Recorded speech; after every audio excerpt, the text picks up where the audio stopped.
Yeah.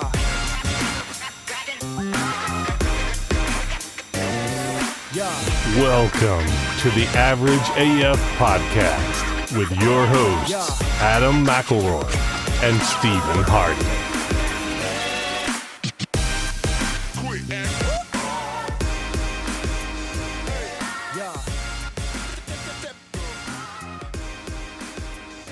Hey guys, welcome to the Average AF Podcast. This is episode 9, here with Steve as always. Yes. And we do actually have a special guest here today with us, Big Tom Pullem. Thank you guys for having me. Appreciate it. Basically today is going to be mainly stories again, just kind of like last week's episode.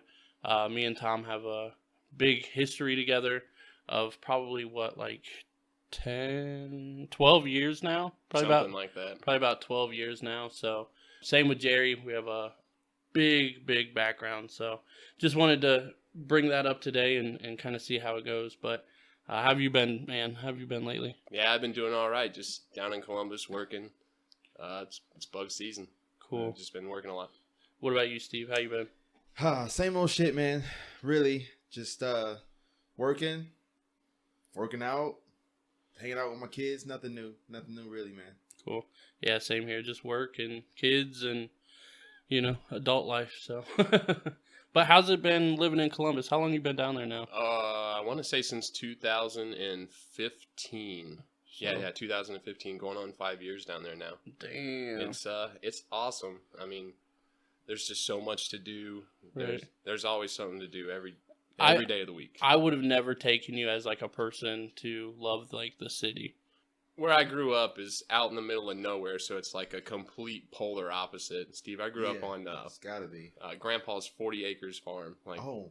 It was just us. Yeah. So living in the city is a complete night and day difference. I could see my neighbor's house, but I couldn't hear them walking up the steps like I do now. right. But I mean, that's a trade-off. I lived in Columbus about a year and a half. Where at? I lived off of Livingston. Damn, I forget the streets almost. Livingston, which I'm pretty sure is on the east side of Columbus. Yeah. Long ass street. So many long streets in Columbus. Right. I also spent some time. It's Dublin. Some people consider it like it's a suburb of Columbus over off the east side too. Yeah. I lived there for 5 or 6 months, but I love visiting Columbus. It's a nice, refreshing way to get out of the city we live in now, Mansfield. Right. Like you said, because there's so much to do. There's so many restaurants. I love to eat. I think all three of us can attest to that. Right? I can go to Columbus, and there's a list of shit. I haven't been here. I haven't been there. I haven't been there. And we can just go and make a day out of it. But I do not say, I don't think I want to live there. Really? I don't think I would. See, I prefer to live somewhere smaller with less just people and traffic in general than somewhere like Columbus. I love to go visit it every week, probably, if that was realistic, but right. I don't think I'd want to live there, man. Yeah, I kind of like it, man, because I'm there. I'm in Dublin every day for work. Oh, that's where I got to go. Okay. And just, I mean, the whole vibe of the city, really, even just kind of going to the gas station or going to lunch or whatever, because I'm not there that long. Right. But just the whole feel of the city is just way cooler than Belleville, where we grew up, Or did you grow up in Butler? Was it Belleville? I grew up in that trailer park right there by the high school. Yeah. Okay, gotcha. So like a little column A, little column B. Right in the middle. Most of my teenage years were spent in the farm in Butler, but it's so great. I mean, there are a lot of people. Traffic does suck from time to time. Yes, I live real close to OSU, so the Saturdays are pretty fun.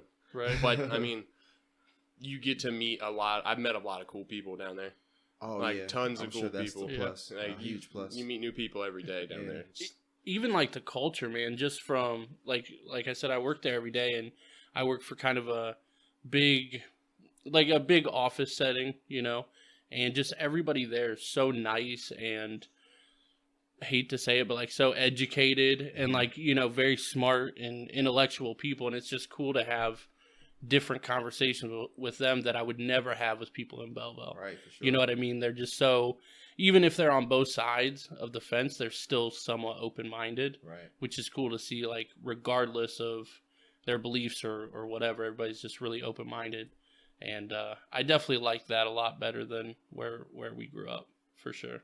But you still do meet those assholes. Yeah, but they're a lot less, or I guess they're probably not brought out by everybody else. Because in my hometown, basically, you find one of those assholes, and then they start shit or whatever, and then there's 10 of them around, and just being ignorant everywhere. There's no other way to say it. But in Dublin anyway, it just seems like there's less of those people, and the culture might just kind of suppress it. Yeah, it's because in and of itself. The reason that the culture is so much better down there is because they got so much money that they don't care. Yep. Dublin is a very wealthy part. I saw a Lambo there like last week.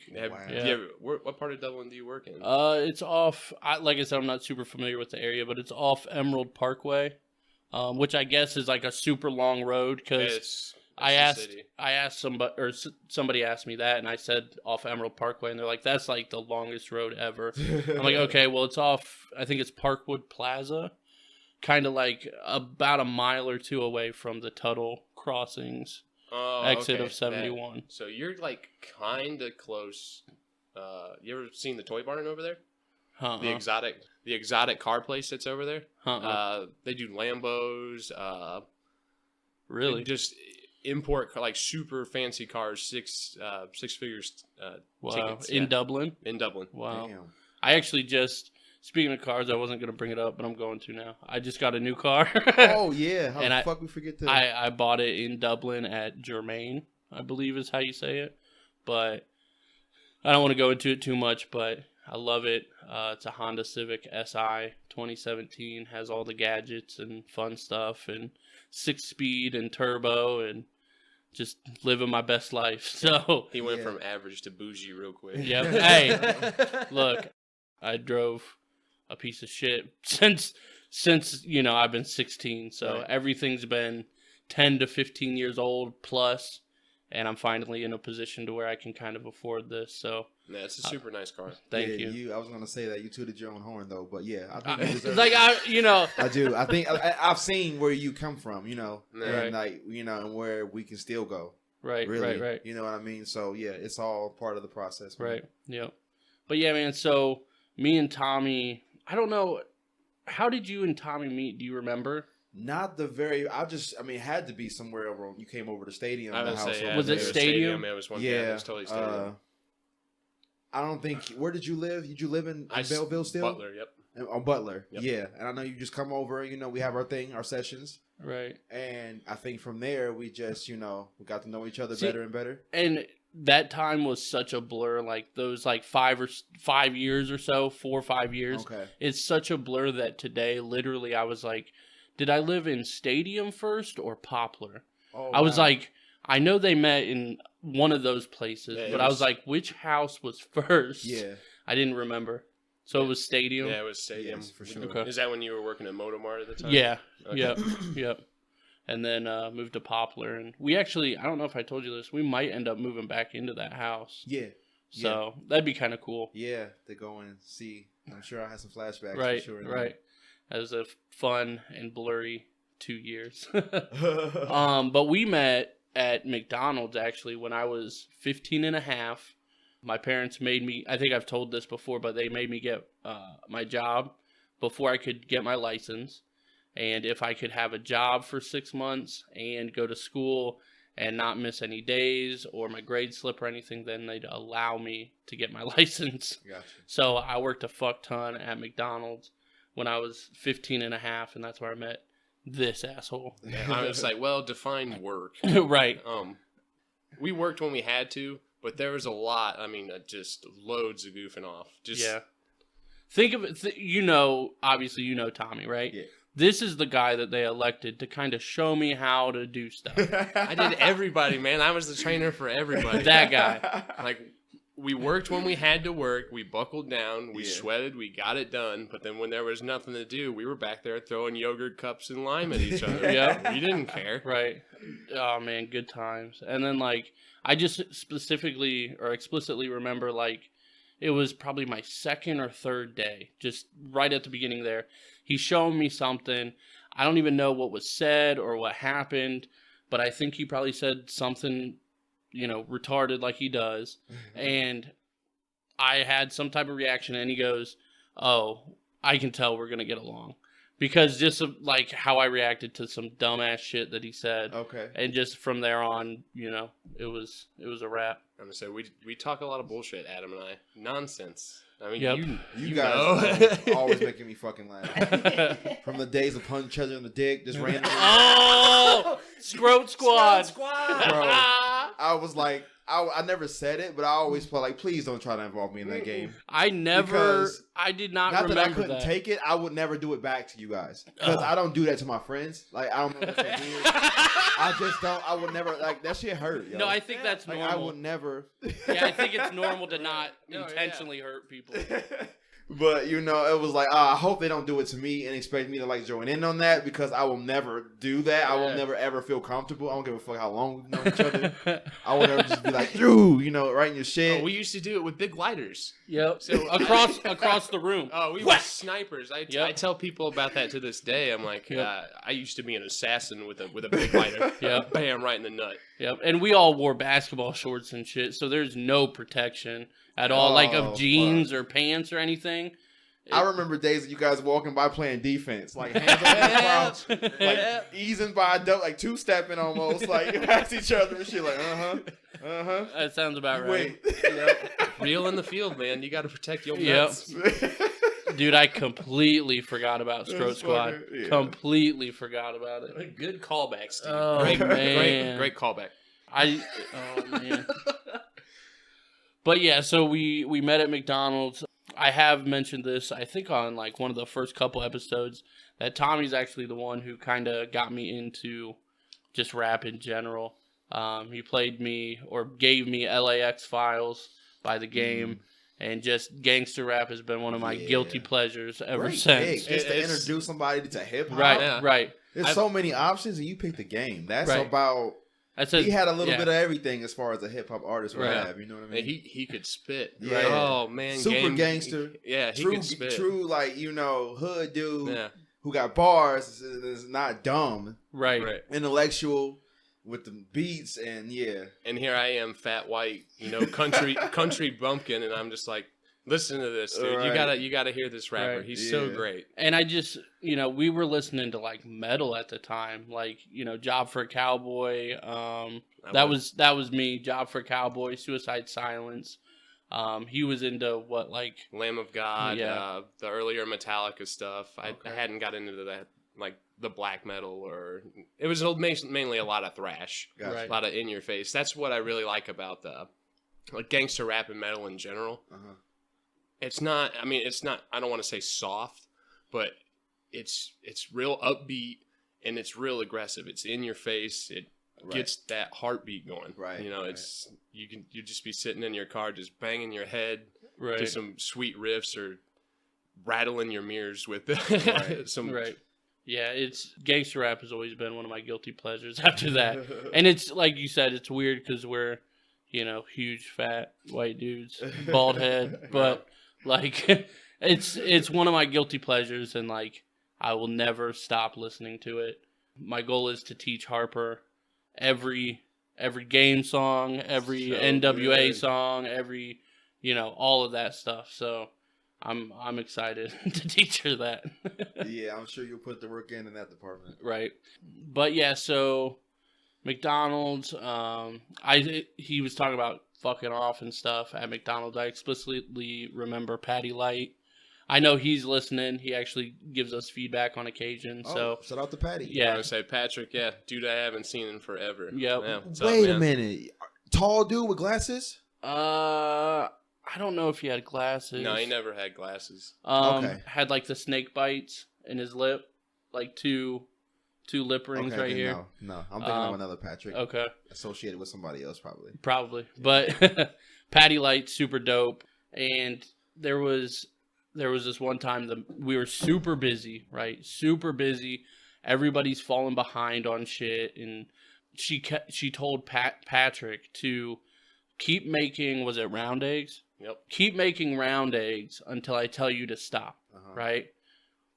Patty's like us. So, and I think Jerry actually said that last week too. Talked about Patrick, like us, just out there, just an asshole. Just will say and do whatever we want to do, and whatever's on his mind, he'll let you know. So she said, "Keep making them till I say stop." Right. So that's at like 9 a.m. or something like that. Breakfast is till 10:30, or it might have been 11. It was was like, it a weekend? I think it was like a solid 45 minutes of him just making eggs. He's standing like we're back to back kind of, and I look over my shoulder. I'm like, oh man, you just keep laying down eggs, don't you? Right. And he's like, that's what she told me to do.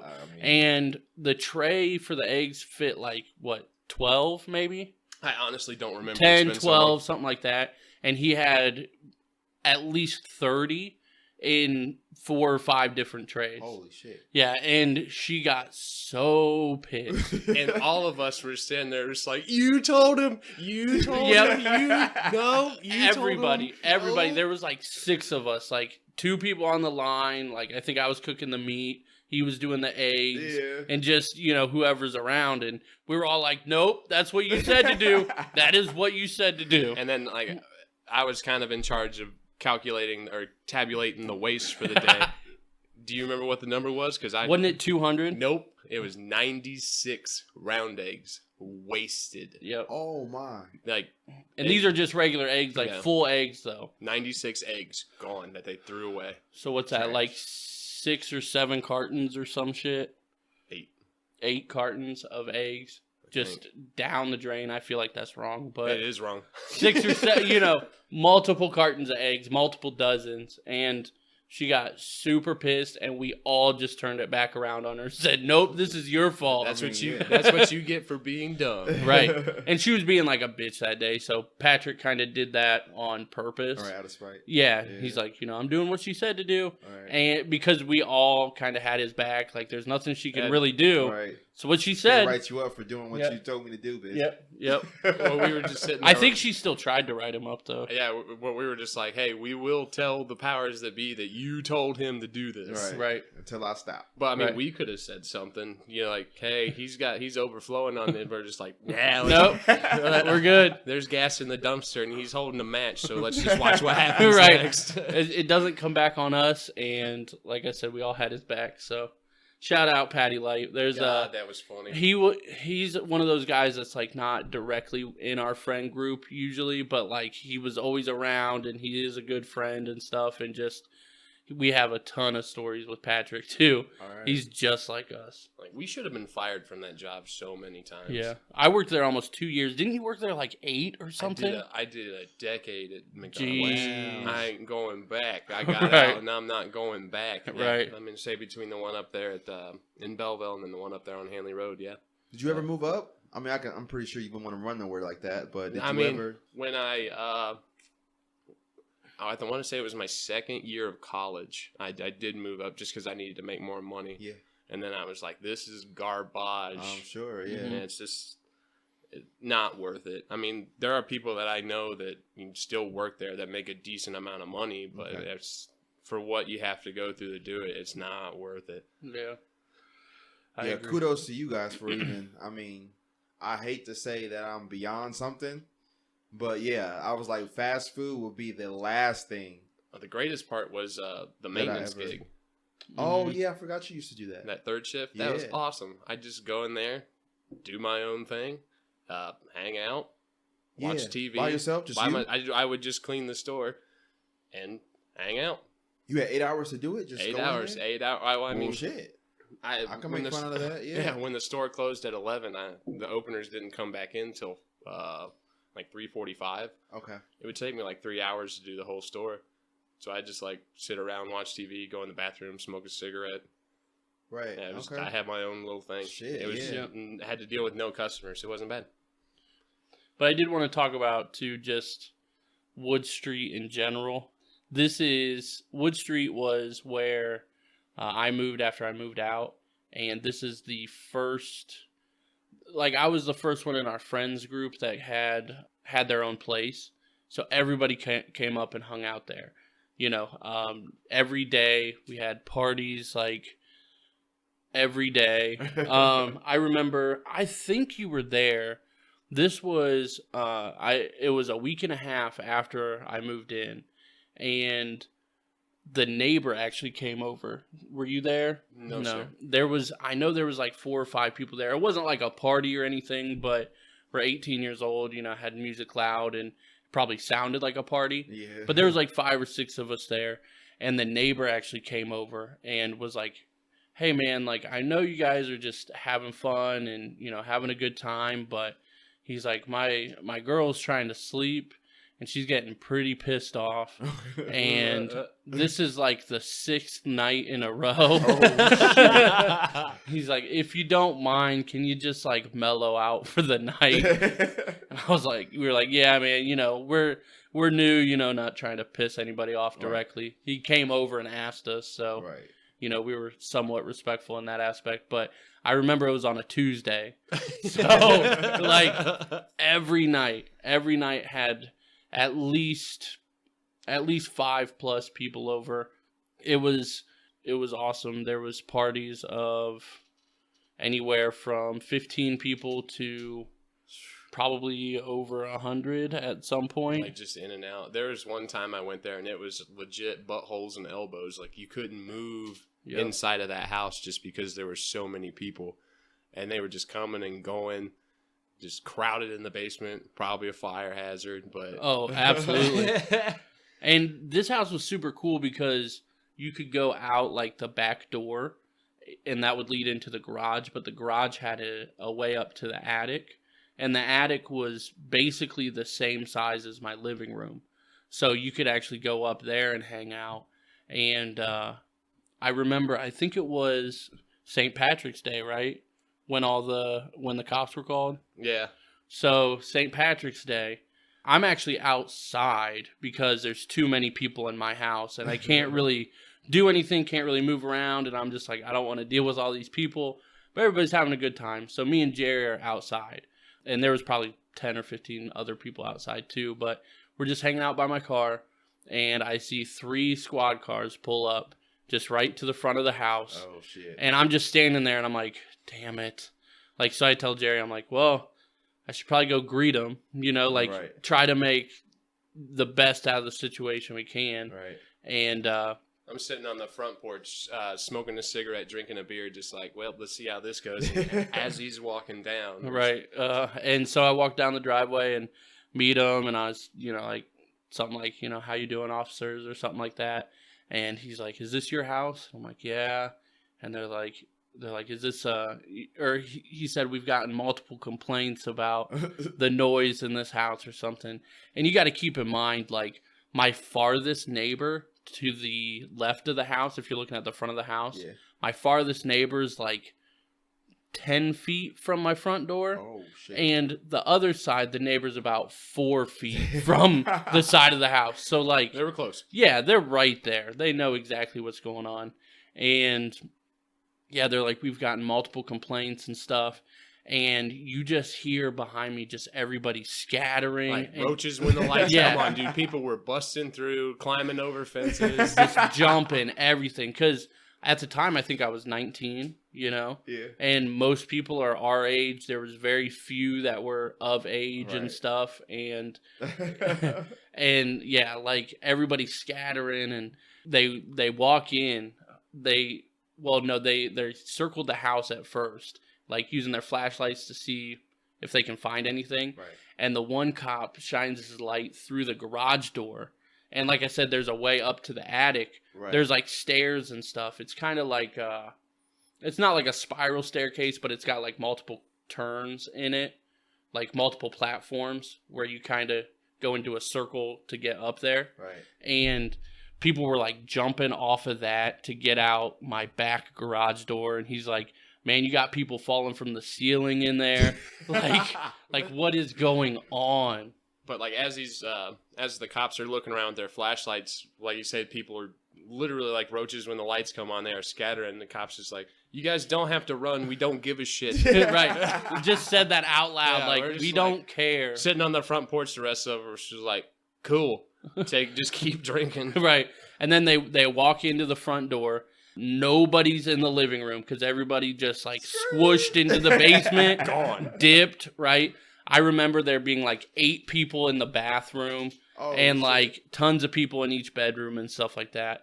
And the only person in the fucking living room is Jeremiah Johnson. Oh, God. And he's the only sober one there because he didn't drink or anything up until that point. Okay. He's the only sober one there. And I forget, man, I wish I would have asked him before I told this story, but they said, you know, where is everybody? And I think he said something along the lines of like, well, I guess you're going to have to find them or something like that. Something like that. And like, bold. Yeah. Jerry. Yeah. Bold. Yeah. And he's like, you know, get everybody up here. So everybody just filters out of this basement into the kitchen, out of the fucking bedrooms and stuff. Just all kind of like, it's almost like a movie. Right. Like everybody's doing like a half circle around these 2 cops in my living room. And he goes, you know, we can obviously smell marijuana. Oh, shit. And yeah, I'm like, God damn, like this is my house. Right. Like I'm responsible for everybody. And like, damn, if anybody's going down, it's you. Yeah. And, you know, they basically said, you know, we don't give a shit. It's St. Patrick's Day. They're like, we've already got 2 other parties to go to that we got to, you know, break up. But he's like, if I catch any of you guys driving and figure out that you came from this party, you're going to jail right away. And like all this stuff. So everybody found DDs and all that. And like, you know, it basically dissipated. But yeah, that was one of the, I mean, that was one of the parties where in the basement, you literally had to like, kind of like have your elbows to your chest and like walking around like you're at a concert. Right, yeah. Like I had my beer like held up, like trying to get around people. Damn. It was ridiculous, dude. Buttholes and elbows, like I'm saying, man. They had us packed in there like cattle. Yep. And I remember. Do you remember the hat I had on? No. Do you remember that? I had a hat on. It was a white and green Irish snapback with the Irish clover on the front of it. I was wearing it backwards, and it just said "Lucky" right on, like right above the snapback. Right. And Jerry was like, all I could think of is while they were telling us all this, and they ended up leaving, I looked over and your hat said "fucking lucky," and I'm like, yeah, I definitely got lucky, you know, because. I mean, like I said, I was responsible for at least 60 to 70 people there at that point. And they just kind of let it go. Yeah, man. Crazy. I guess you did it on the right night. Right. And then, were you there when Garrett showed up? Yeah, he was like hiding out in the trees like Rambo. Just climbed a tree, just drunk as could be. Right. Everybody was looking for him, though. Like, you know, hey, we can't find Garrett. You know, we've called him, we've texted him, and all this stuff. Yeah. And I don't think he actually climbed the tree. I think what happened is he passed out on the neighbor's tree. Oh. It was on the neighbor's tree, though. So he woke up and came in the house and was like, where's everybody at? Because it's like midnight, you know, it's not super late. But we're like, dude, where have you been? And he's like, I passed out on the neighbor's tree. And like showed us right in their front yard. The cops must have walked right past him and not seen him. But yeah, I think he was just wasted, passed out in their yard. Missed all the action. Yep. And we were like, the cops came. He's like, what? When? We're like, dude, we had like 3 squad cars here. And he's like, nah. And like, he had to verify through like 10 different people, and they're like, yeah, man, that's why we're not still there. Right. Wood Street was the den of sin. Like, yes. Legit. Yes. There was a lot of stuff that I definitely don't remember. Yeah, I know we had a good time. Yeah, I'm trying to remember back, but it just does not compute. Your first place is usually the one that gets ruined for sure. Yeah. I think if we ever became landlords, it'd be a point like, this your first place? Right. And if we rented to them, we took that risk because, you know, I had the same shit, man. Right. I didn't have parties as grand as you guys had. Mainly because I didn't trust people in my fucking house. It was very few people. I probably had close to 10 though. Yeah. And yeah, we were on a fucking strip of 5 or 6 apartments. Mm-hmm. Luckily, we were on the end though. So one side we didn't have to worry about. The other side had a single woman, no kids, no nothing. So it's just her. So when she's there, she's hearing every fucking thing that we do. And those thin ass walls in hardwood. Yeah. So yeah, multiple times the cops got called. It got to the point where, okay, my bedroom window was right next to hers. So she would just, at first, it was through the window. Hey, can y'all turn that music down? Oh, my bad. 20 minutes later, we don't give a fuck. It's back up again. And then it went from that to her coming over and knocking on the door. Hey, listen, I'm trying to sleep. I got to work in the morning. Oh, shit, my bad. Right.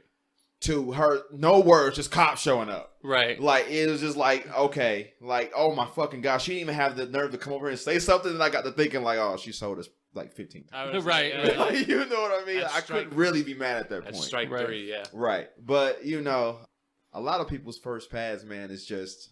Dude, it was a problem, man, for me because... Memorable. Yeah. Like, for the parties and stuff, this was probably after... Well, I mean, this was pretty much right away.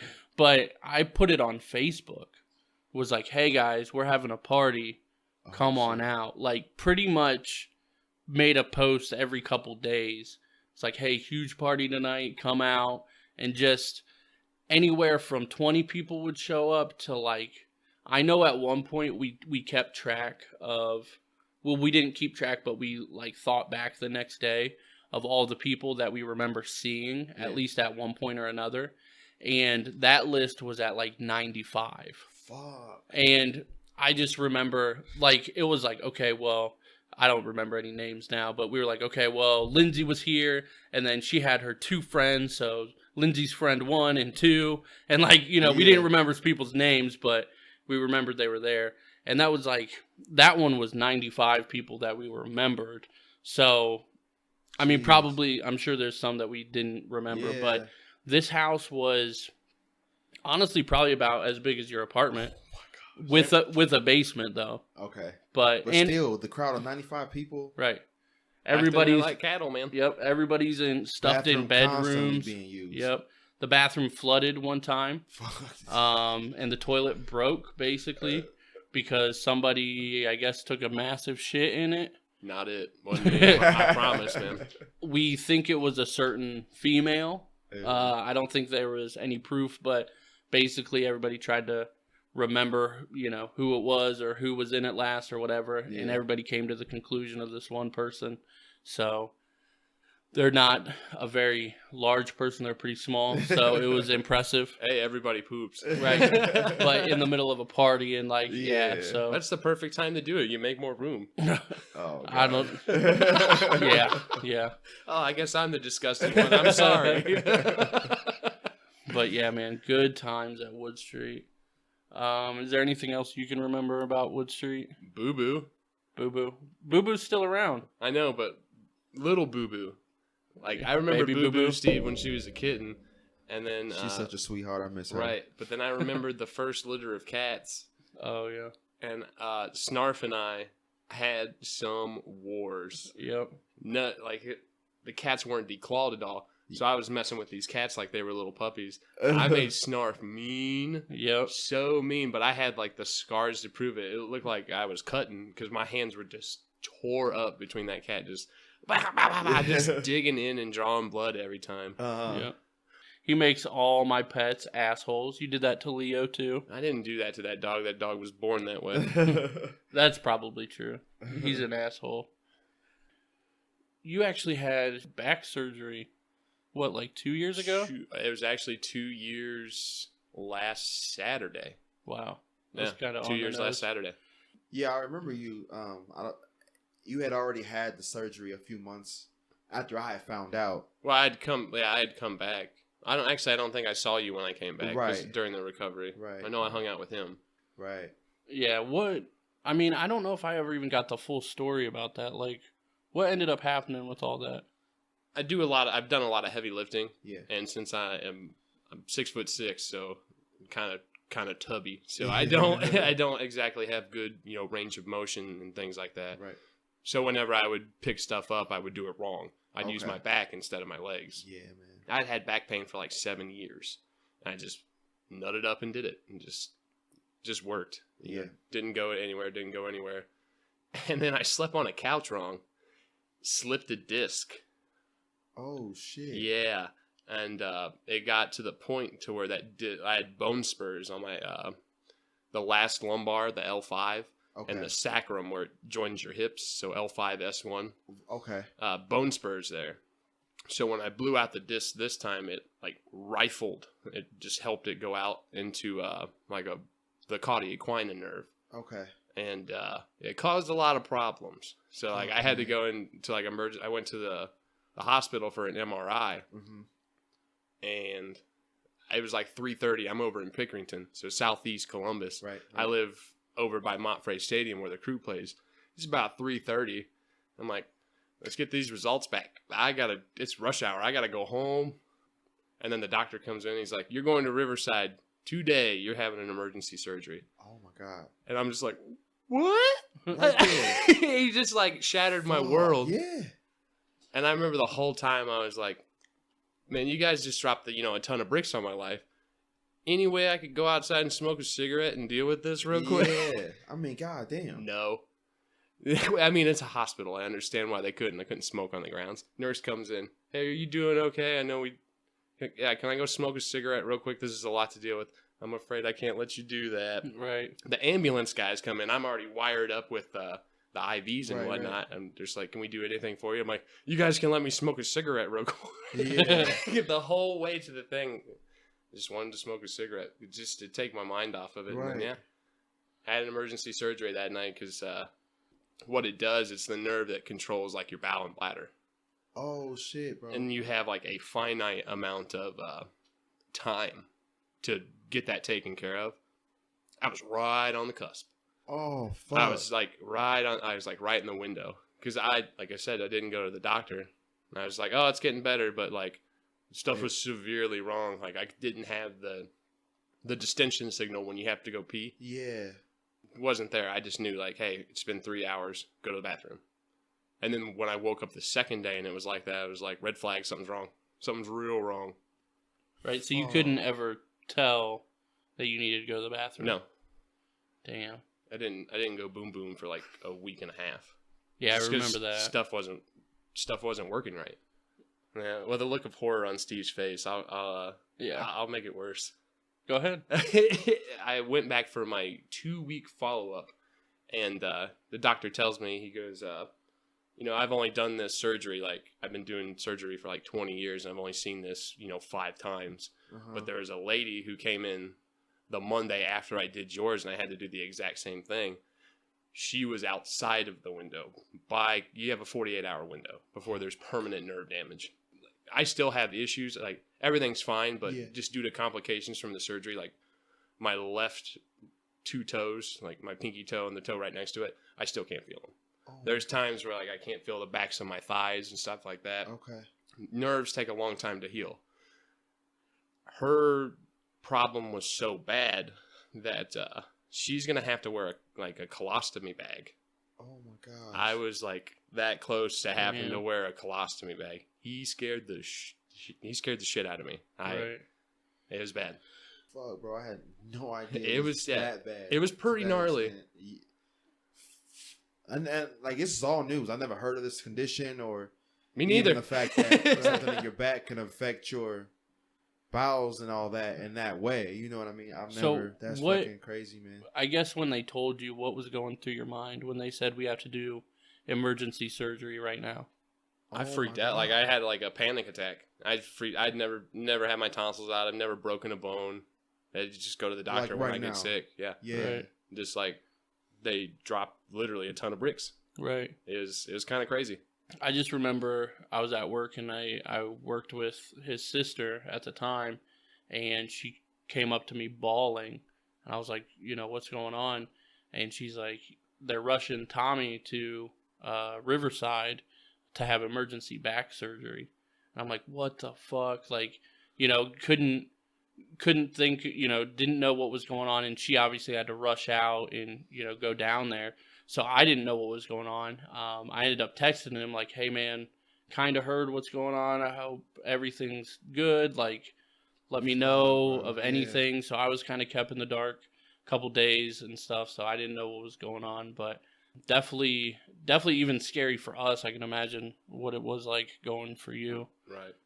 What was recovery like? I know you had to come home for that. It was just like a month off work and no bending, lifting, or twisting. I had to let the wound heal. Right. Like I still have to be careful. I used to deliver beer. I'm retired from that now. Okay. But it's just I got to be careful. Like how I do a lot more squats now. My butt cheeks and my thighs are starting to get real strong. Instead of bending over and lifting with the small of my back, I actually lift with my legs like I'm supposed to. Yeah.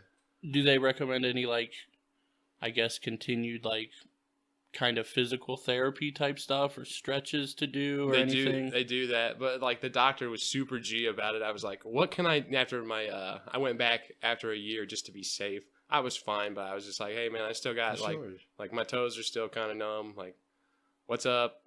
It's been a year.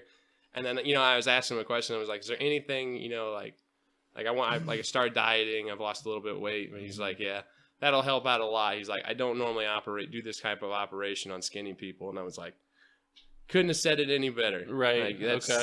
Yeah. Point taken. Yeah. I was just like, stop being fat. Right. Yeah. I will say, I mean, the last couple of years, you definitely have lost quite a bit of weight. Man. So I'm trying to do the same thing, but I won't because I think I would hard, need. Though. You were kind of forced into it, right? Yeah. I mean, really, to be honest, you know what I mean. That's crazy, though. Back surgery is always a serious thing, you could have to imagine this, but just to think to that extent, man. And I can relate in a way to the immediate surgery thing because I got shot before, right? Right. Yeah. So when I went to Galleon, took the X-ray, they came in, and they were like, "We're gonna just shoot you to Columbus. Ooh. We don't know if you need surgery, but we want you to be there. Yeah. If just in case you do." So yeah. And then I'm asking questions the whole way there. Like, come on, it's gotta be something you can know. Like, what's the chances even? Like, if you can't tell me yes or no, give me a ballpark. They were like, we can't tell you anything.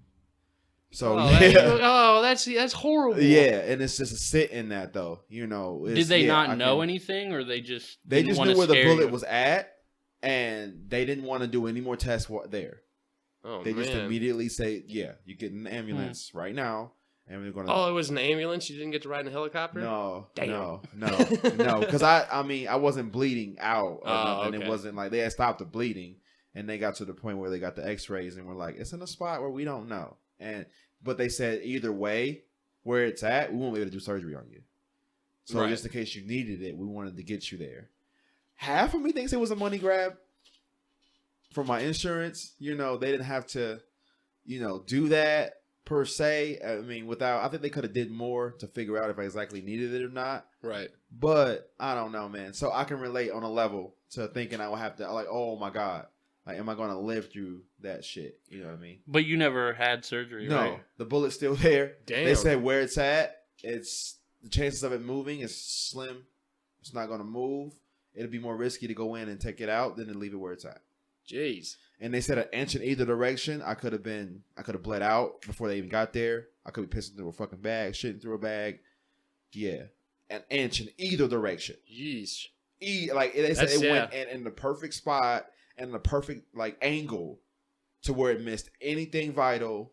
They say somebody was looking out for you that day. So did you have your green and white snapback pullover hat that said "Lucky" on too? No, I was just in a house with an idiot and a gun. That'll happen. Yeah. So. Yeah, I've never had anything quite like that. Like, I've had surgeries and stuff, but pretty minor. I mean, I guess at one point I was told that I might have cancer. So. Excuse me? Yeah. That's news. Actually, no, I think. Did I just forget?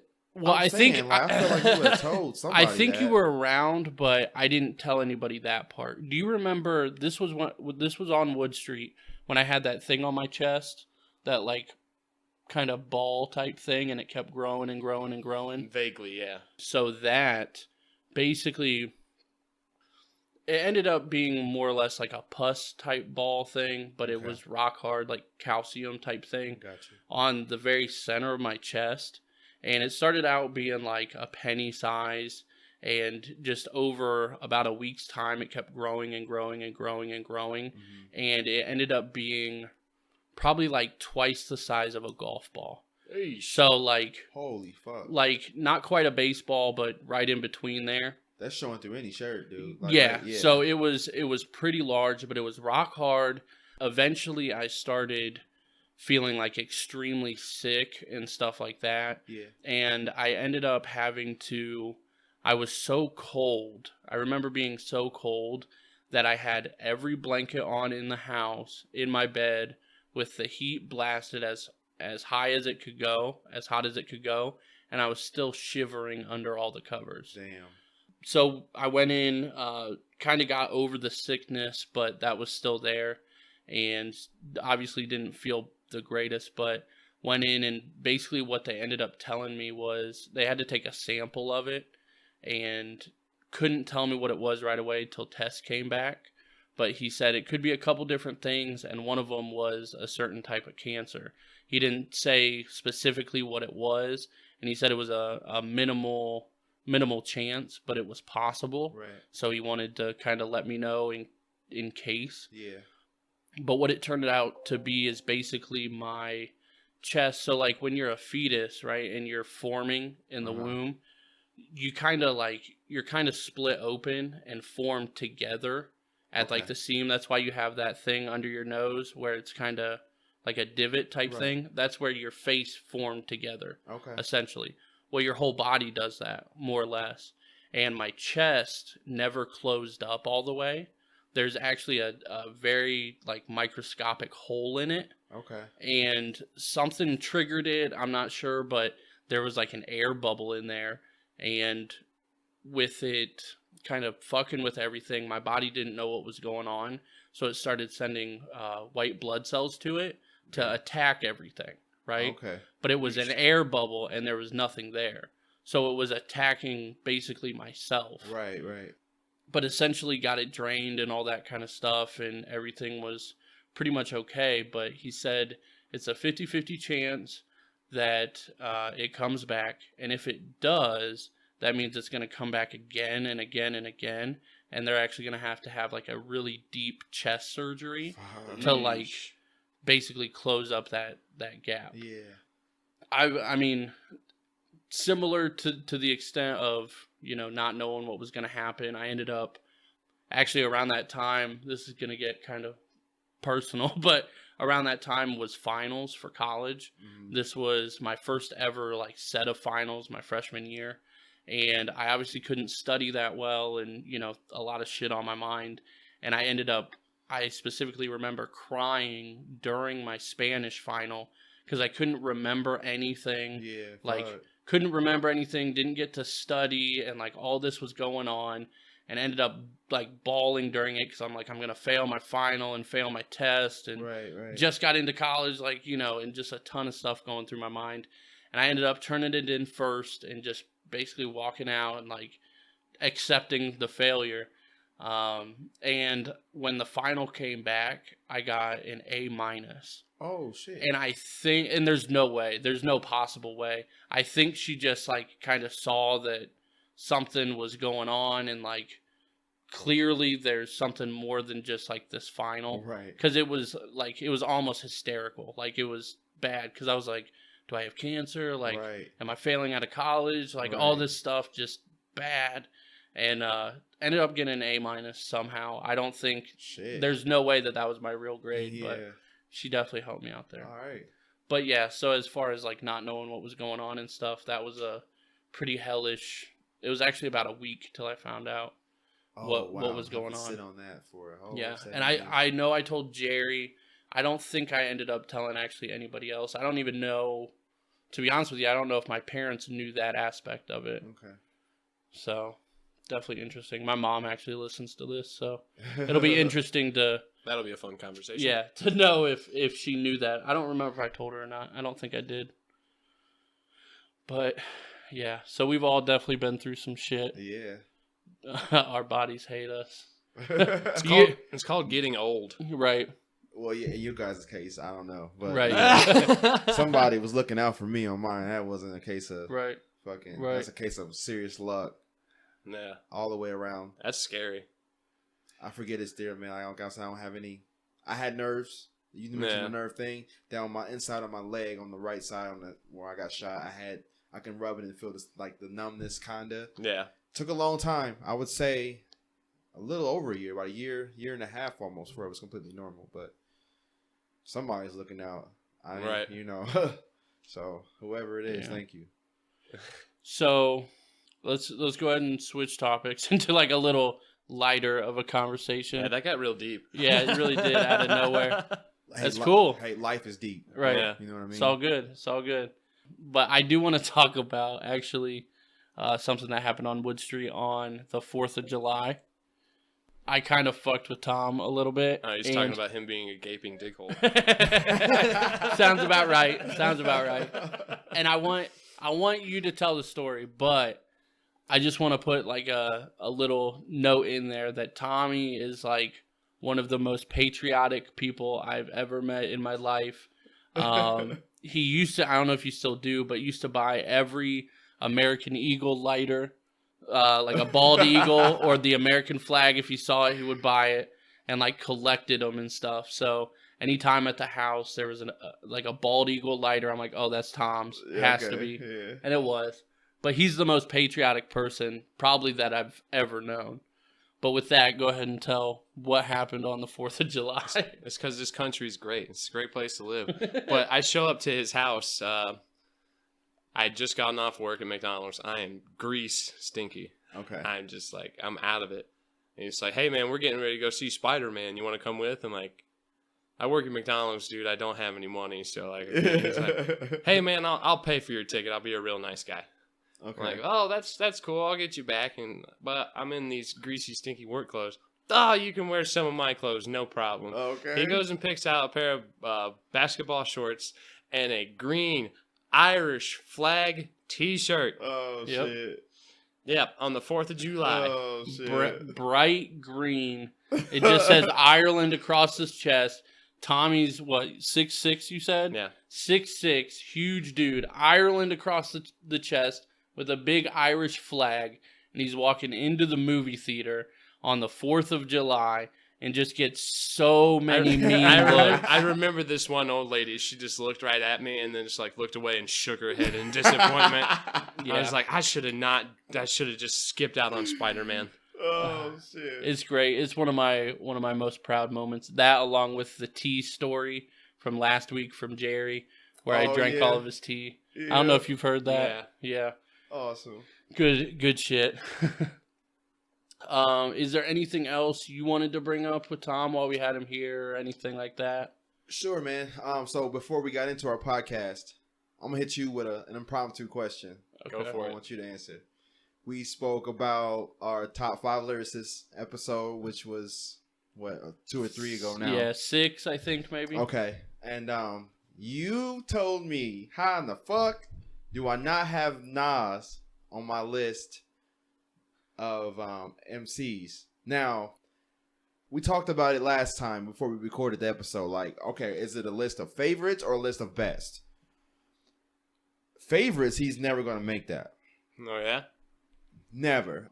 And plus, I'm kind of biased because, when the whole Jay-Z Nas thing was going down. Jay-Z. I refuse to listen to Nas. Like, no. Like, I'm not showing that motherfucker no love. He hated on my dude. Like, no. Fuck him all the way. But I just listened to his album that came out this year. I just finished it. The Lost Tapes 2. And he probably is the best storyteller. It's so good. And I fuck with J. Cole a lot. Mm-hmm.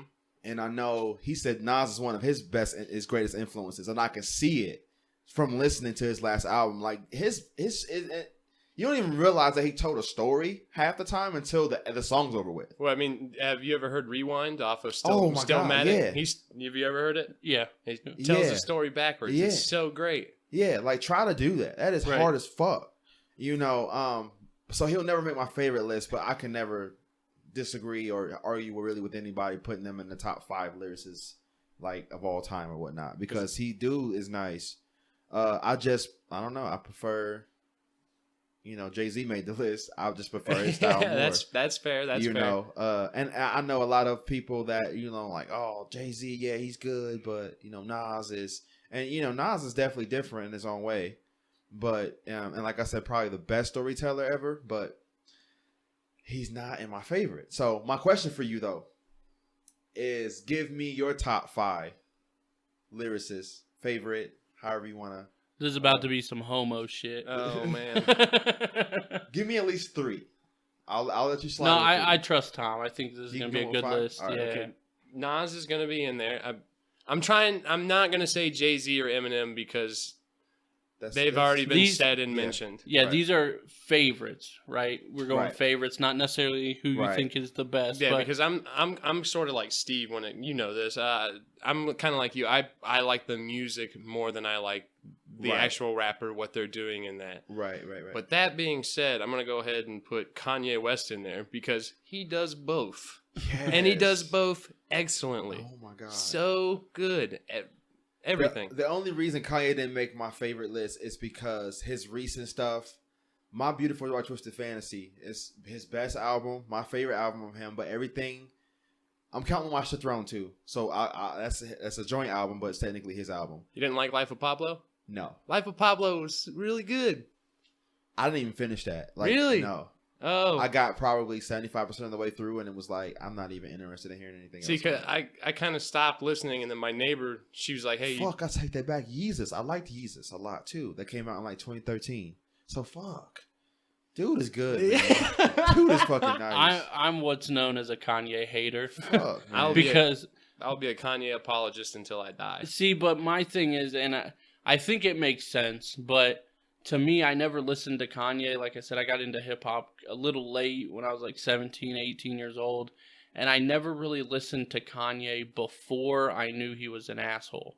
So I knew he was an asshole and a douchebag before I gave his music a chance. Yeah. And now I just can't do it. Yeah. I recognize that he's really good and he's really talented, but it's just nothing that I'm gonna. Your opinion is tainted already. Yeah, it can't go backwards. He can't win me over at this point. Yeah, I feel like Kanye, and we'll get back to your list. I'm sorry. No, you're good. But I feel like Kanye, his earlier shit, he wasn't an asshole in the music. You just heard people be like, you just seen his interviews and shit, and oh yeah, that motherfucker's arrogant, piece of shit, asshole. But in the music, you couldn't hate on it. And then I think the more famous he got, the more money he got, the more influence he realized he had. They started going into his music.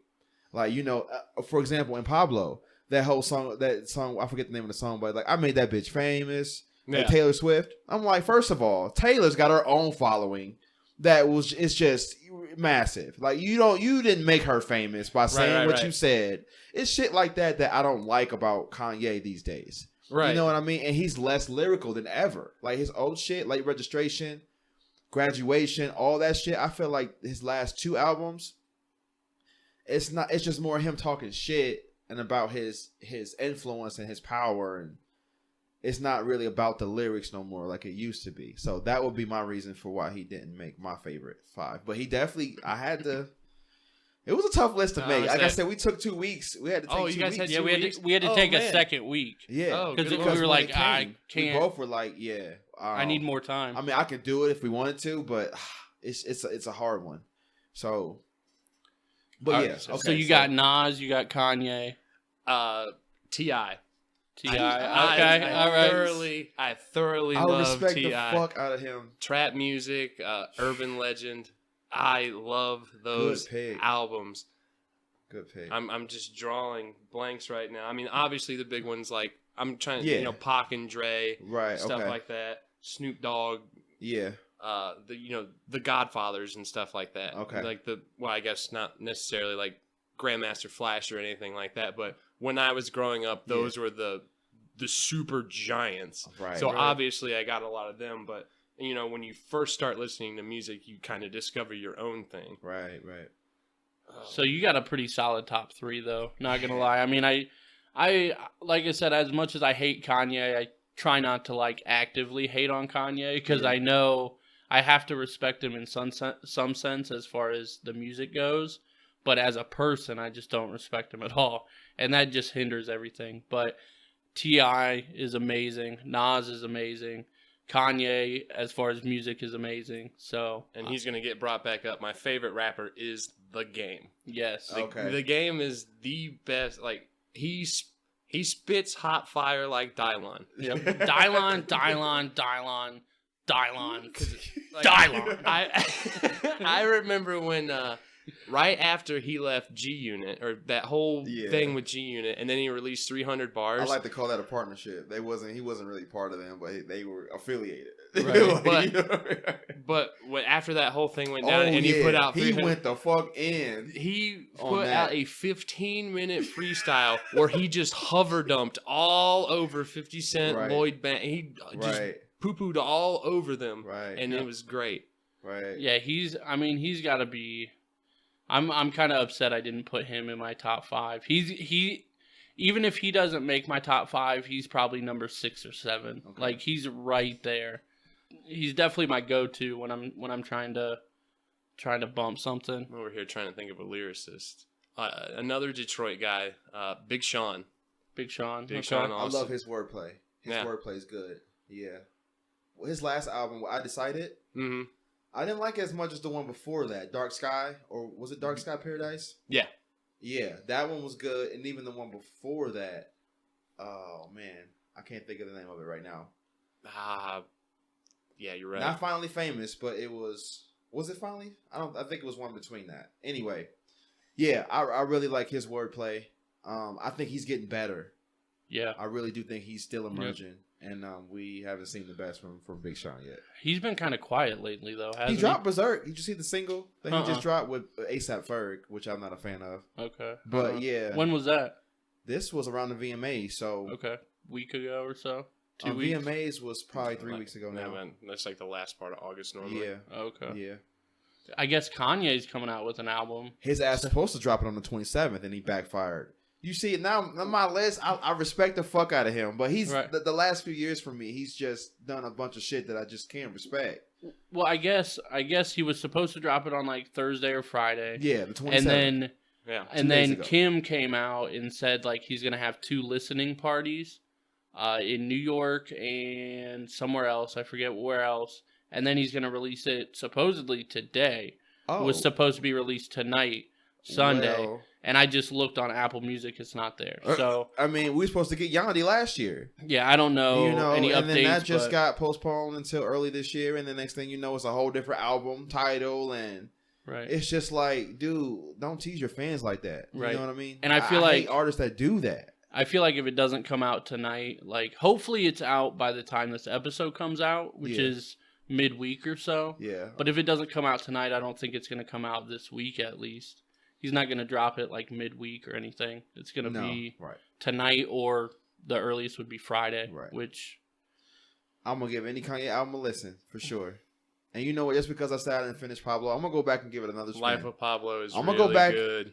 And but like there's a lot of stuff on there I just felt like.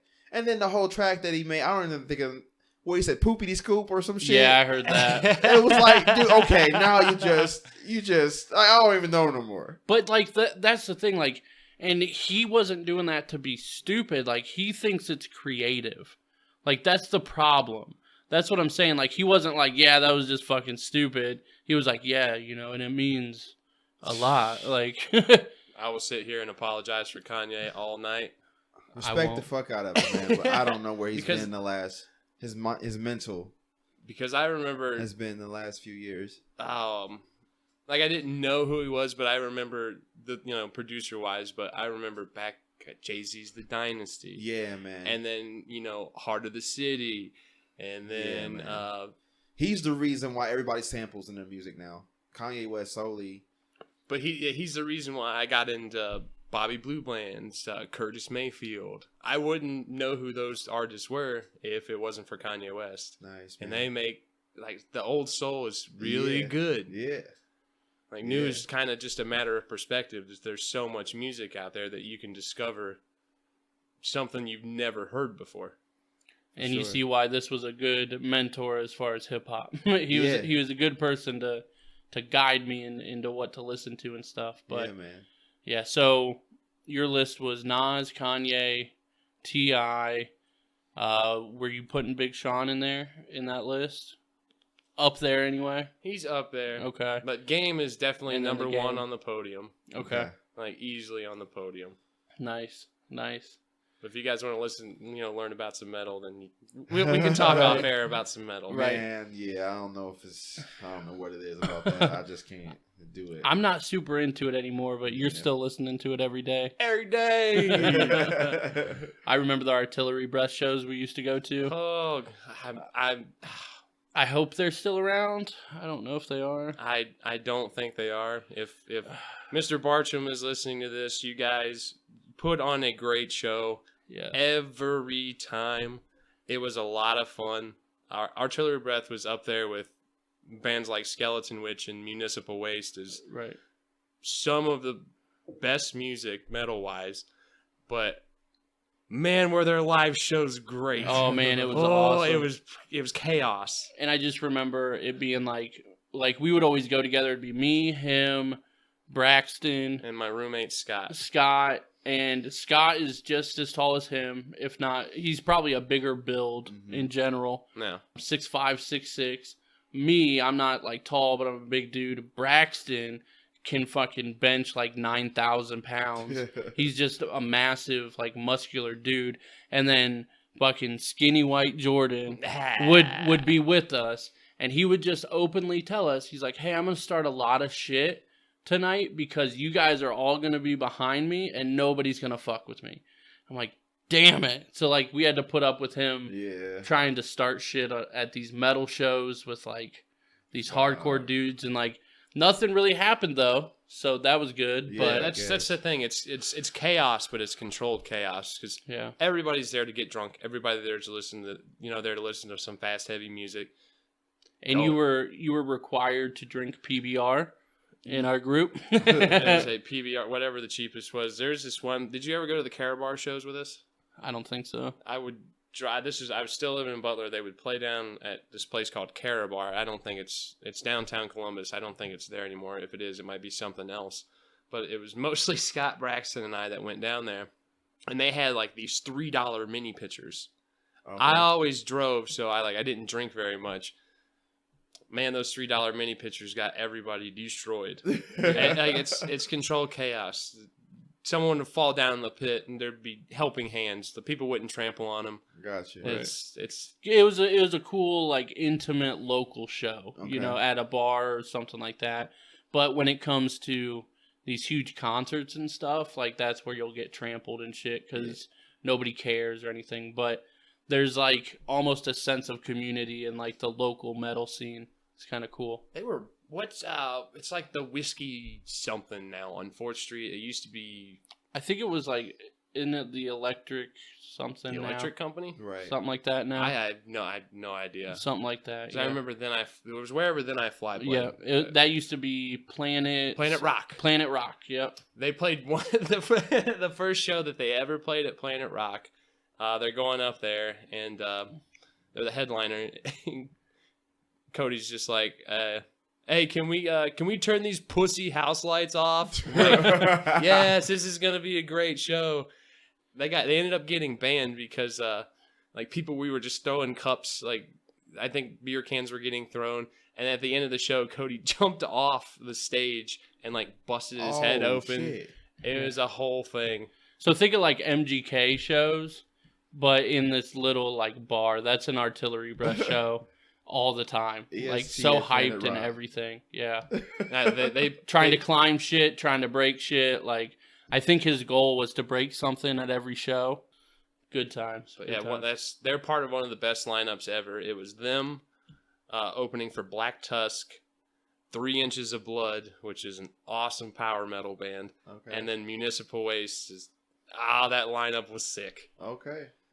All right, man. Well, we appreciate you coming out with us. We had a lot of fun. Yes, man. I appreciate you guys for having me. It's been a lot of fun. Yeah, good to catch up with everything. But I do want to let everybody know again, as always, follow us everywhere at Average AF Podcast, Facebook, Instagram, Gmail. We've actually gotten some emails lately asking for stickers and things like that. So tried to respond to everybody. And then on Twitter at AverageAFPod, and then on YouTube and all that kind of stuff. We do still have a couple stickers available. And then I wanted to kind of let everybody know, too, we're going to be doing a community day on October 18th in Mansfield. And we're going to try to let everybody come on the podcast and stuff like that, record a little shout out to family members, friends, whoever you want to have on, and then we'll play that at the end of one of our episodes. So perfect time to meet us. Come on out. Yeah, looking forward to that. The 18th. Okay, October Friday. 18th. It's a Friday from 11 to 1? 11 to 1. Yeah, we'll have some free stickers out there too, so if you didn't get any, come on out. And then, like I said, record a little bit into the microphone and shout somebody out. We'll put it out on the episode that airs that next week. That's actually super cool that you guys are getting out and doing that. That's neat. Yep. Awesome. So, yeah, we're going to have a lot of fun and hopefully meet some people. Appreciate you coming out, man. I appreciate you guys having me on. It's always fun hanging out with you guys. All right, guys. Likewise. And, yeah, everybody listening, have a good night. And we out.